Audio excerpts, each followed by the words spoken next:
असलामुअलैकुम welcome करना मैं हमारे यूट्यूब चैनल ते उम्मीद करना तुसी सारे खैर खरीद नाल लोगे। मैं भी अल्लाह दे करम फजल शुक्र नाल बिल्कुल ठीक हाँ ते अल्लाह दे करम फजल शुक्र नाल अज दा व्लॉग करने शुरू। अज दा व्लॉग असीं तुहानूं दस्सिया कि तिलां दी फसल काश्त कीती है। उस तो बाद चावलों की फसल धान की काश्त करन लगे हाँ। उहदे वास्ते रोत लैन गए हुए हाँ। यह रोत सानूं पसंद आई है 515 सुपर चावलों वाली। यह रोत सानूं पसंद आई है। ये असीं हुण वेखदे फिरने हाँ, पसंद कर रहे हाँ ते रोत सानूं पसंद आ गई सी। उहदी डील कर रहे हाँ। हुण इत्थे रफड़ फिरा रहे हैं, जमीन नूं सीधा करा रहे हैं। यह वेखो रफड़ फिर रही है ट्रैक्टर नाल, जमीन नूं सीधा किया जाएगा। इहदा तरीका यह हुंदा है चावलों की फसल काश्त करन दा। सब तो पहले अच्छी तरह हल डिस्कां फिरिया जांदियां। डिस्कां फिरन तो बाद फिर बन्ने बनाए जाते हैं। बन्ने बनाने तो बाद फिर रफड़ फेरी जाती। रफड़ यानी पानी लाया जाता है। चंगी तरह किले में भरा जाता है पानी नाल, जिवें भरा पिया है। भरन तो बाद फिर इहदे रफड़ फेरते जो फेरी जा रही है। जमीन में सीधा किया जाता है, सैट किया जा रहा है कि डिंगी सीधी ना रह जाए, बराबर हो जाए। बराबर किया जा रहा है जमीन में। पहले खाद भी सट दी गई पानी तो पहले खाद भी जमीन से स्टीज चुकी है ताकि फसल लगते ग्रो करे। तो उस तो बाद रफड़ फेरन तो बाद जमीन में किया जा रहा है सीधा, जमीन हो जाएगी सीधी बराबर। फिर उस तो बाद ट्रैक्टर ला के इनू सीधा करने तो बाद फिर इस तो बाद धान की मुंजी लाई जाएगी और पनीरी लाई जाएगी, पनीरी लाई जाएगी, पौधे पनीरी या पौधे जो भी तुम कह सकते जी वो ला दिते जाएंगे। फिर उस तो बाद फसल शुरू, क्योंकि ये फसल ज़्यादा पानी पर डिपेंड करती है। पानी इहदे बहुत ज़्यादा लगना है। ये जो गाह है पानी बहुत ज़्यादा लगेगा। सारा दोनों सिस्टम है बंदे जिमें जिमें तुम वेखोगे नाल तुम रफड़ फिरदे वेखो तो जरूर दसा कि दोनों प्रोसैस कैसा लग रहा है। चावलों की फसल की काश्त वाला प्रोसैस कैसा लग रहा है दसा जी जरूर मैनू, क्योंकि बड़ी मेहनत ना वीडियो बनाना। तो पूरी वेखा करो वीडियो ताकि तुहानूं सारी समझ लगे कि किवें काम हो रहा है।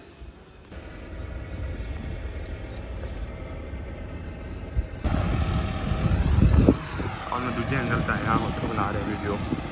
इस तरह काम चलता पाया जी। रफड़ फिरन वाला काफ़ी प्यारा लग रहा है। पानी देखो किवें फिरदा है, फुल कराया किले में पानी नाल चंगी तरह। होने दे टाइम लगन का प्रोसैस भी बहुत जल्द इंशाल्लाह शुरू हो जाएगा। रफड़ चंगी तरह फिरी जाएगी, पहले इसी तरह फिरी जा रही है। फिर चलो मारना फिर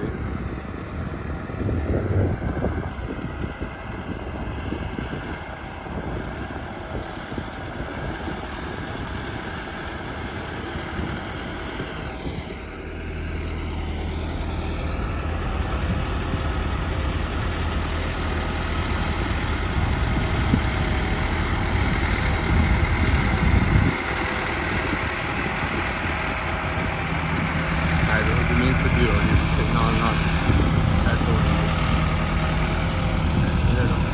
किवें हो रहा है।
अच्छा, दूसरे किले वास्ते मुंजी और पनीरी लैन में पहुँच चुका हाँ। ये इत्थों असीं लै रहे हैं, वेखो पट के दे रहे हैं सानू बंदे और मजदूर लाए हुए हैं जो कि पट के सानू दे रहे हैं। ਇਹ ਜੇ ਪਨੀਰੀ ਜੋ ਕਿ ਉਤਾਰ ਕੇ ਦੇ ਰਹੇ ਨੇ 1509 ਹੈ। ਇਹ ਪਹਿਲੇ ਕਿੱਲੇ 'ਚ ਕਾਸ਼ ਕਰਨੀ, ਦੂਜੇ ਦੇ 515 ਸੁਪਰ 1509 ਦੀ ਪਨੀਰੀ ਹੈ ਜੋ ਕਿ ਉਤਾਰ ਕੇ ਦੇ ਰਹੇ ਨੇ ਸਾਨੂੰ। ਇਹ ਦੇਖੋ ਪਨੀਰੀ ਵਿਖਾ ਰਿਹਾ ਮੈਂ ਨਾਲ। ਇਹ ਇਲਾਕਾ ਜੀ ਫੁੱਲ ਪੇਂਡੂ ਮਾਹੌਲ ਹੈ ਜਿੱਥੇ ਅਸੀਂ ਆਏ ਹਾਂ ਪਨੀਰੀ ਲੈਣ। ਵੇਖ ਸਕਦੇ ਜੇ ਮਾਹੌਲ ਕੈਸਾ ਸਾਦਾ ਜਿਹਾ ਮਾਹੌਲ ਹੈ, ਪਿਆਰਾ ਲੱਗ ਰਿਹਾ ਮਾਹੌਲ। ਇੱਥੋਂ ਅਸੀਂ ਲੈਣ ਆਏ ਹਾਂ। ਇਹ ਜੇ ਪਨੀਰੀ ਵੇਖ ਸਕਦੇ ਜੇ ਗੌਰ ਨਾਲ ਅੱਜ ਬੰਨ ਕੇ ਰੱਖੀ ਜਾ ਰਹੀ ਹੈ। ਇਹਨੂੰ ਲਿਜਾ ਕੇ ਫਿਰ ਕਿੱਲੇ 'ਤੇ ਲੈ ਜਾਏਗਾ ਇੱਥੋਂ ਵੱਢਣ ਤੋਂ ਬਾਅਦ। ਹੁਣ ਮੈਂ ਨਾਂ ਨੂੰ ਲਿਆ ਚੰਗੀ ਤਰ੍ਹਾਂ, ਨਾਂ ਨੂੰ ਕਿ ਫਰੈਸ਼ ਹੋ ਚੁੱਕਿਆ। ਪਿੰਡਾਂ ਵਿੱਚ ਇਹ ਵੀ ਫਾਇਦਾ ਹੋ ਜਾਂਦਾ ਹੈ ਕਿ ਟਿਊਬਵੈੱਲ ਵਿੱਚ ਨਹਾਉਣ ਦਾ ਮੌਕਾ ਮਿਲ ਜਾਂਦਾ ਹੈ। ਟਿਊਬਵੈੱਲ ਤੋਂ ਚੰਗੀ ਤਰ੍ਹਾਂ ਨਹਾਤੇ ਹਾਂ, ਫਰੈਸ਼ ਹੋ ਚੁੱਕੇ ਹਾਂ। ਅਤੇ ਅੱਜ ਫਿਰ ਧਾਨ ਦੀ ਫਸਲ ਨੂੰ ਉਗਾਉਣ ਆਏ ਸਾਂ, ਫਿਰ ਨਹਾਉਣਾ ਪਿਆ, ਗਰਮੀ ਬਹੁਤ ਲੱਗ ਰਹੀ ਸੀ ਅਤੇ ਨਹਾ ਨੂੰ ਲਿਆ ਟਿਊਬਵੈੱਲ ਤੋਂ। ਹੁਣ ਫਰੈਸ਼ ਹੋ ਕੇ ਆ ਚੁੱਕੇ ਹਾਂ ਦੁਬਾਰਾ। ਟਾਇਰ ਫੜ ਫਿਰ ਚੁੱਕੀ ਜੇ, ਸਾਰੀ ਹੋ ਚੁੱਕੀ ਹੈ ਓਕੇ। ਜ਼ਮੀਨ ਵਾਸਤੇ ਜੋ ਸਭ ਤੇ ਆਮ ਸੀ ਰਫੜ ਹੋ ਚੁੱਕੀ ਹੈ, ਰਫੜ ਵੀ ਹੋ ਚੁੱਕੀ ਹੈ। ਜ਼ਮੀਨ ਹੁਣ ਸਿੱਧੀ ਹੋ ਚੁੱਕੀ ਸਾਰੀ ਰਫੜ ਫਿਰਨ ਤੋਂ ਬਾਅਦ ਓਕੇ ਹੋ ਗਈ ਜ਼ਮੀਨ। ਹੁਣ ਇਹ ਤਿਆਰ ਹੋ ਚੁੱਕੀ ਹੈ ਪਨੀਰੀ ਲਾਉਣ ਵਾਸਤੇ। ਧਾਨ ਦੀ ਫਸਲ ਖਾਦ ਵੀ ਅਸੀਂ ਛੱਡ ਦਿੱਤੀ ਹੈ, ਪਾਣੀ ਵੀ ਲਵਾ ਦਿੱਤਾ ਹੈ। ਇਹ ਵੇਖ ਸਕਦੇ ਜੇ ਹੁਣ ਇਹਦੇ ਵਿੱਚ ਧਾਨ ਮਤਲਬ ਚਾਵਲਾਂ ਦੀ ਪਨੀਰੀ ਲਾਈ ਜਾਏਗੀ।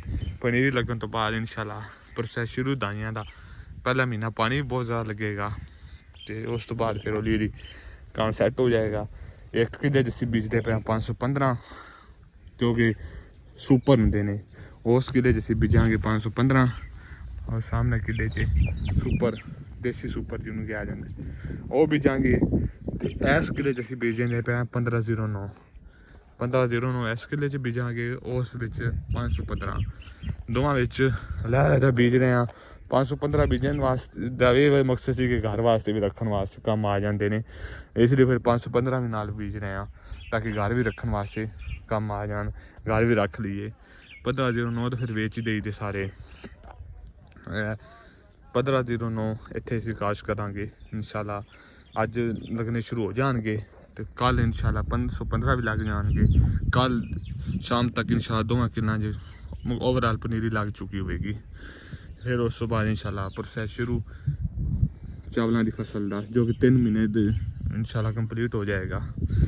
ਫਿਰ ਉਸ ਤੋਂ ਬਾਅਦ ਗੰਦਮ ਕਾਸ਼ ਕਰਨ ਦਾ ਦੁਬਾਰਾ ਸਾਡਾ ਪਲਾਨ ਹੈਗਾ। ਇਨਸ਼ਾਅੱਲਾ ਗੰਦਮ ਕਾਸ਼ ਕਰਾਂਗੇ ਦੁਬਾਰਾ, ਜੋ ਕਿ ਪਿਛਲੀ ਵਾਰੀ ਫਾਇਦਾ ਨਹੀਂ ਹੋਇਆ ਇੰਨਾ। ਇਸ ਉਮੀਦ ਨਾਲ ਕਿ ਇਨਸ਼ਾਅੱਲਾ ਇਸ ਵਾਰੀ ਫਾਇਦਾ ਹੋਵੇਗਾ। ਇਹ ਪਾਣੀ ਵੇਖੋ ਲੱਗ ਚੁੱਕਾ ਹੈ, ਨਜ਼ਰ ਆ ਰਿਹਾ ਹੋਵੇਗਾ ਤੁਹਾਨੂੰ। ਅਤੇ ਉਮੀਦ ਕਰਨਾ